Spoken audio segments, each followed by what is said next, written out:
बिस्मिल्लाहिर्रहमानिर्रहीम। अस्सलाम वालेकुम स्टूडेंट्स। मैकेनिक्स का चैप्टर नंबर 8 है रेक्टिलिनियर मोशन, और आज इसके एमसीक्यूज़ हमने करने हैं बुक है क्योंकि गौरी वाली। और इसको इस चैप्टर में जो है ये चैप्टर आप इसको 3 हिस्सों में डिवाइड कर सकते हैं। पहले हिस्से में आता है मोशन विद कांस्टेंट एक्सेलरेशन, दूसरे में है मोशन विद वेरिएबल एक्सेलरेशन, और तीसरे में है सिंपल हार्मोनिक मोशन। वो भी यही टाइप है कि मोशन विद वेरिएबल एक्सेलरेशन, लेकिन उसको फिर हम किसका नाम देते हैं, सिंपल हार्मोनिक मोशन का। तो हमारा जो पहला पोर्शन है जिसमें कांस्टेंट एक्सेलरेशन आता है, अभी इसको टच करते हैं। तो देखें ये हमारे पास 3 इक्वेशंस होती हैं। पहला एमसीक्यू आपके सामने है, x is equal to u t plus 1/2 AT square. अच्छा, एक बात जो है ये रिपीट में कर दूं, आमतौर पे यहाँ पे x की जगह पे s लेते हैं, लेकिन चूंकि ये जो है रेक्टिलिनियर मोशन है, मोशन इन स्ट्रेट लाइन है, तो डिस्टेंस के लिए हम फिर s नहीं लेंगे, x ले लेंगे। तो क्या is first equation of motion है, सेकेंड इक्वेशन ऑफ मोशन है, थर्ड इक्वेशन ऑफ मोशन है, फोर्थ इक्वेशन ऑफ मोशन है, it is the second equation of motion. फिर नंबर 2 है एक्सेलरेशन इज़ गिवन बाई, क्या इन ये 3 ऑप्शन है, चौथा तो ऑल ऑफ दीज है। क्या एक्सेलरेशन dv/dt होगा, d2x/dt स्क्वायर होगा, या v/dv/dx होगा। देखें ये हम यूज़ करते हैं जब एक्सेलरेशन इज़ वेरिएबल एक्सेलरेशन। अगर ये है dv/dt, ये है d2x/dt, अगर तो ये it is a function of time, तो हम a और b को यूज़ कर लेंगे। और अगर एक्सेलरेशन डिपेंड्स अपॉन डिस्टेंस तो फिर हम c को यूज़ करेंगे। लेकिन हैं a b c तीनों फार्मूले किसके, एक्सेलरेशन के। तो एक्सेलरेशन तीनों के इक्वल होता है, हमारा आंसर है डी ऑप्शन। फिर है number of types of variable acceleration is, variable acceleration की कितने टाइप्स हैं। तो हम जिस लेवल तक पढ़ रहे हैं इसमें एक्सेलरेशन क्या है, या टाइम डिपेंडेंट है, या फिर वो डिस्टेंस डिपेंडेंट है, या फिर वो क्या है, वेलोसिटी डिपेंडेंट एक्सेलरेशन। तो 3 तरह के हमारे पास टाइप्स हैं, distance dependent acceleration, time dependent acceleration and velocity dependent acceleration. तो हमारा correct answer is C. Number 4 पे है in FPS system, FPS system होता है foot pound and second. The value of G is क्या 30 फीट है। Already जो आप हमेशा लेते हैं 9.8, वो होती है मीटर पर सेकंड स्क्वायर। तो फीट पर सेकंड स्क्वायर में इस सिस्टम को क्या कहते हैं, FPS। और इस G की वैल्यू हमारे पास आती है 32 feet per second square on the surface of the earth. फिर हमारे पास है particle is let fall from a height h height से हमने एक पार्टिकल को छोड़ा है, it will strikes the earth with velocity. तो ये अर्थ के साथ किस वेलोसिटी से टकराएगा, ये जिक्र है फीट का। अच्छा, इसमें एक फार्मूला है, पहले फार्मूले को देख लें। अगर हाइट हमारे पास हो जाए h, मैं ड्रा भी कोशिश करता हूँ, इसको अभी कर दूँ, ये ऑलरेडी काफ़ी जगहों पे मौजूद है। हाइट h हो जाए तो पार्टिकल जिस वेलोसिटी से टकराता है, या जिस वेलोसिटी से हम उसको ऊपर भेजते हैं, फिर वो हाइट कितनी तय करता है। तो फिर वेलोसिटी से वो टकराता है, तो ये हमारे पास आती है 2gh²। मैं रिपीट कर दूँ, अगर इस वेलोसिटी से छोड़ेंगे इतनी हाइट पे जाएगा, और अगर इतनी हाइट से उसको ऊपर से रिलीज करेंगे तो वो किस वेलोसिटी से टकराएगा, 2gh²। और इसी में देख लें, तीसरा भी जो है बात याद रखें, हमारे पास है v is equal to u+at, u+at, या अगर नीचे से ऊपर जाता है तो आ जाएगा u+gt, माइनस में जाएगा नीचे से ऊपर, ऊपर से नीचे आएगा तो प्लस। और अगर वेलोसिटी उसकी ये वाली है 2gh², मैं ऊपर से नीचे वाला केस ले रहा हूँ, इस वेलोसिटी से पार्टिकल टकराता है, और जब ऊपर से छोड़ते हैं उसको u उसकी 0 होती है, और ये हमारे पास है gt। तो ज़रा ध्यान के साथ जब टाइम को मैं फाइंड करूँगा और जी को मैं इसके नीचे लेके आऊँगा इधर से, तो जी इससे कट के हमारे पास क्या आएगा 2h ओवर जी अंडर रूट। तो ये बात याद रख लें, ये 3 फार्मूले हैं। हाइट अगर h हो तो वेलोसिटी होगी 2gh अंडर रूट, और टाइम हमारे पास आएगा 2h ओवर जी अंडर रूट।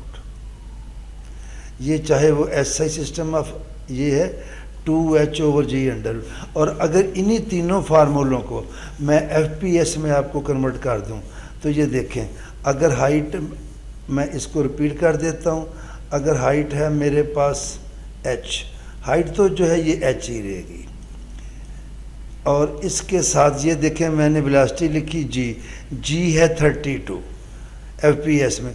32 को 2 से मल्टीप्लाई करेंगे तो हमारे पास क्या आ जाएगा 64, और 64 का अंडर रूट, फिर हमारे पास वेलोसिटी आएगी 8 अंडर रूट h।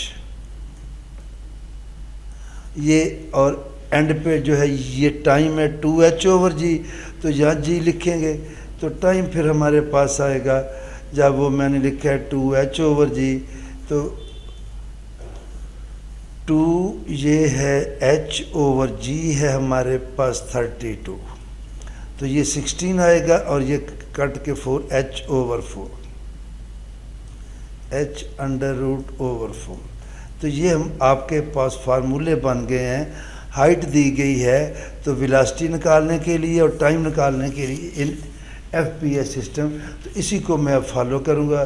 तो यहाँ पे देखें h है मेरे पास, a particle is let fall from a height h feet, तो उसकी जो है it will strike the earth with velocity, अभी मैंने निकाला है 8h अंडर रूट, तो आंसर क्या आ जाएगा 8h under root. A particle is let fall from height 100 feet, it will strikes the earth, ये वही वाला केस है।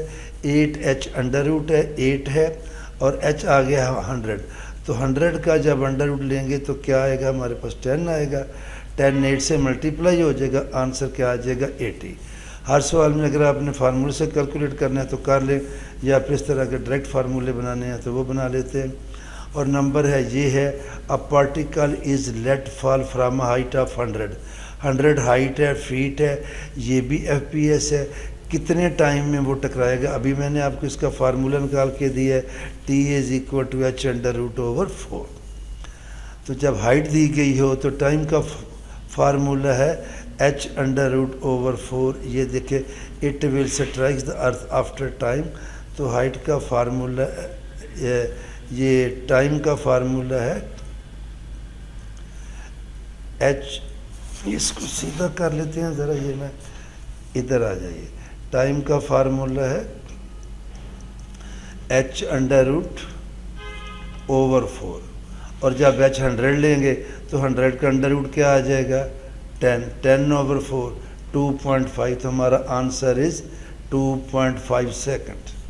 ठीक है जी।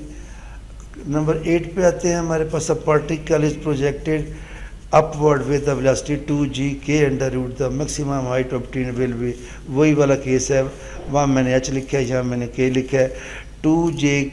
2g अंडर रूट से इसको अपवर्ड फेंका गया तो कितनी हाइट पे जाएगा k हाइट पे, हाइट क्या होगी इसकी k, कोई इसको सॉल्व करने की ज़रूरत नहीं है।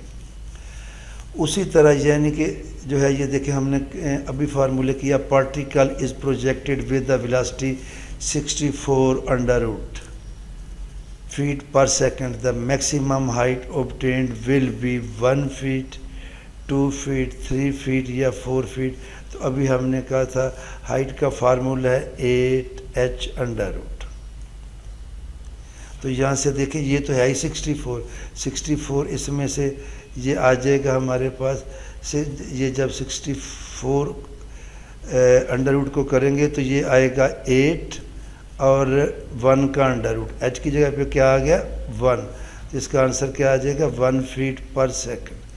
ये था ना 8h under root, 64 under root को मैंने लिख लिया 8 1 अंडर रूट, h की जगह पे क्या आ गया 1, आंसर आ गया 1 अंडर रूट। और हमारे पास है number 10, the rate of decrease of velocity with respect to time is known as retardation. क्या है रिटार्डेशन, कुछ जगहों पे इसको डेक्सरेशन भी कहते हैं, लेकिन ये क्या है, रिटार्डेशन है। तो ये तीनों आंसर जो है करेक्ट आंसर नहीं है। फिर हमारे पास है number 11, the slope of velocity time curve when particle moves. ये सारे जो MCQ हैं चैप्टर नंबर, ये जो अब 8 कर रहे हैं रेक्टिलिनियर मोशन, ये बुक है हमारी क्यों के गौरी वाली, उसमें मौजूद है। तो slope of velocity time curve when particle moves in a straight line gives, हमारे पास क्या आ जाएगा, एक्सेलरेशन। वेलोसिटी टाइम कर्व लेंगे तो हमारे पास उसका स्लोप एक्सेलरेशन आएगा। और नंबर 12 पे है area under the curve of the velocity time graph. जब उसका वेलोसिटी टाइम ग्राफ हम लेते हैं, वो फ़र्ज़ करें ये इस तरह का है,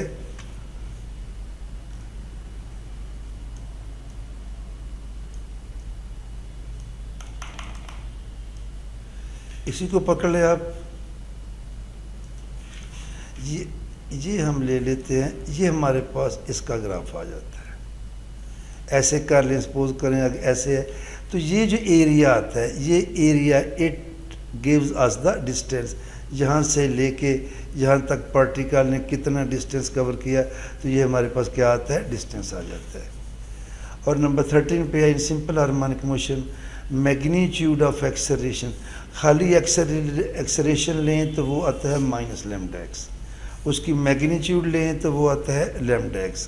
और आगे इसका एक और भी MCQ होगा, वो हम बनाएंगे, वो है मैक्सिमम मैग्नीट्यूड या मैक्सिमम वैल्यू ऑफ एक्सेलरेशन, वो आएगी λ(a). इस केस में चूँकि ये है in simple harmonic motion, magnitude of acceleration हमारे पास क्या आएगी, λx। और आज के लिए इतना काफ़ी है। कल इंशाल्लाह ताला मज़ीद आगे चलेंगे और हम वो MCQ करेंगे जो कि सिंपल हार्मोनिक मोशन से रिलेटेड हैं। अल्लाह आपका हामी नासर हो। अल्लाह हाफ़िज़।